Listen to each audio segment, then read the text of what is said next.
ये सीएसआर तक आहूजा इतना गलीच आदमी है, इतना बेकार आदमी है, इसकी हिम्मत देखो जरा।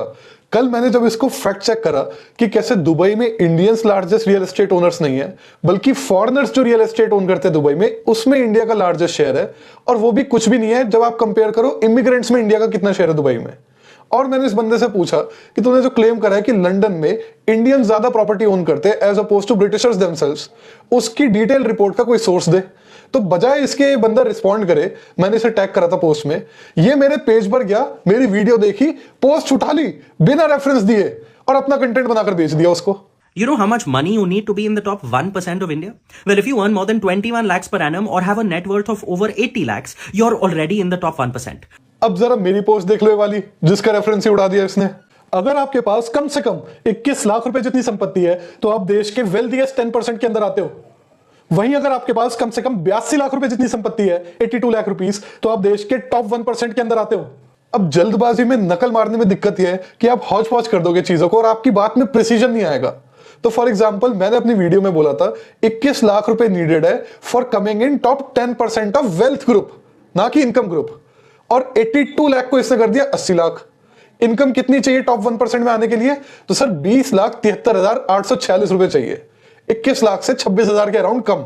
But what's the average income and net worth of people in this category? Well, the average income is 55 lakhs per annum and the average net worth 5.5 crores. अपने लिंक्डइन पे ये बंदा क्लेम कर रहा है कि इसने फिगर्स उठाई है directly from the report of Thomas Piketty. पर अगर इसने रिपोर्ट वाकई पढ़ी होती और नकल ना मारी होती तो इसको पता होता कि एवरेज इनकम टॉप 1% की 55 लाख नहीं है, 53 लाख रुपीस है। ऐसे ही एवरेज वेल्थ शेयर टॉप 1% का 5.5 करोड़ नहीं है, 5,41,41,525 है। और अगर आपको लग रहा है कि जो डिफरेंस है जो इसने राउंड ऑफ कर लिया सपोजिटली नकल के चक्कर में वो स्मॉल है, तो सर मिडिल 40% का आप एवरेज वेल्थ देख लीजिए कितना है। उतना ही है जितना इन्होंने राउंड ऑफ कर दिया। बाकी नकल भी देख लो इनकी। Here's something which is even more shocking. The top 1% of the country own 40% of the nation's wealth and the top 0.1% own 30% of the nation's wealth. बाज आजा गलीच, बाज आजा। जो टॉप 1% इंडिया में they own around 40% of the total wealth. Top 0.1% जो है they own around 30% of the total wealth in India. अब जिन लोगों को ये बात नहीं पता, मैं उनको बता दूं कि स्टैंडर्ड तमीज क्या होती है एट्रीब्यूशन की। जब भी आप कोई बड़ा क्लेम करो जो कि वाइड पब्लिक में जाने वाला है, तो हमेशा अपना सोर्स साइट करो, जो कि मैं हमेशा करता हूं और सार्थक आहूजा नहीं करता। अगर आप मेरी कोई वीडियो क्लिप देखते हो जिसमें मैंने कोई सोर्स साइट करा है, तो आपको हमेशा मेरा रेफरेंस देना चाहिए, ना कि उस सोर्स का डायरेक्टली, और मेरा रेफरेंस उड़ा देना चाहिए। यही स्टैंडर्ड एकेडमिक प्रैक्टिस है। अगर आप कभी भी मार्क ट्वेन की कोई कोट पढ़ोगे किसी किताब के अंदर, तो आपको डायरेक्टली मार्क ट्वेन का रेफरेंस नहीं देना होता, आपको उस किताब का रेफरेंस देना होता है जहां से आपने मार्क ट्वेन की कोट पढ़ी।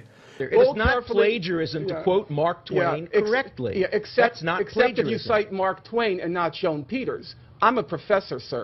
I know what plagiarism is. क्योंकि उसने मेहनत करके उस मार्क ट्वेन की कोट को निकाला है, जैसा कि मेरे जैसे क्रिएटर्स मेहनत करके सोर्स का निचोड़ आपको बताते हैं। ये लोग क्या करते हैं, हम जैसे क्रिएटर्स का कंटेंट उठा लेते हैं और हौच पौच करके रीपैकेज करके अपने हिसाब से बेच देते हैं, जिसमें कभी भी प्रिसीजन नहीं आता और ऐसे ही खिचड़ी बनती है जैसे इस गलीच आदमी ने बनाई। तो बाकी क्रिएटर्स, आप लोग भी सुधर जाओ जो ऐसे नकलबाजी करते हैं। Pay the credit where it's due.